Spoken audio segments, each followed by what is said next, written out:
அவ விஜயகாந்த் என்ன பெருமளவுல வாக்களை பிரிக்கலையா, அல்லது விஜயகாந்த் ஒரு நடிகர் தான், அவருக்கு கூடிய கூட்டம் வந்து வாக்காக மாறலையா? எல்லாமே வாக்குகளாக மாறினதுனால தானே தேமுதிக பொறுத்த வரைக்கும் திமுக வந்து எதிர்கட்சி அப்படிங்கிற அந்தஸ்து கூட கிடைக்க விடாம தடுத்தாங்க. அப்போ அதே போலதான் அப்போ விஜய் அவர்களை பொறுத்த வரைக்கும் பெருமளவுல வாக்குகளை பிரிப்பாங்க. அப்ப இதை வந்து பாத்தீங்கன்னா தடுக்கணும் அப்படின்னா விஜய் வந்து நேரடியாக திமுக ஒரு பக்கம் எதிர்த்தாலும் அதை தாண்டி விஜயை அடித்து காலி பண்ணுவதற்கு பல செக்டர் ஆளுங்க வேணும். இந்த அடிப்படையில் தான் முதல் ஆளாக சீமானை வந்து இறக்கி விட்டுருக்காங்க. இதுல கவனிக்கப்பட வேண்டிய விஷயம் என்ன அப்படின்னா, விஜய் வந்து ஒரு பச்சை தமிழர், சீமான் அவர்கள் வந்து தமிழ் தேசியத்துக்கான ஒரு கட்சியை, தமிழுக்கு தமிழர்களுக்காக ஒரு கட்சியை நடத்தக்கூடியவர்.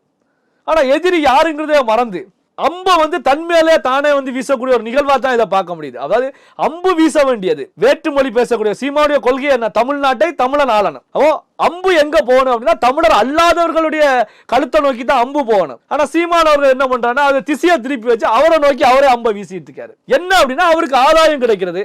வீசக்கூடிய அம்பு தமிழர்களை பாதித்தாலும் பரவாயில்லை, எனக்கு வர வேண்டியது வந்துருச்சு அப்படிங்கிற ஒரு நிலை அப்படின்னு சொல்லி நாம பார்க்கலாம்.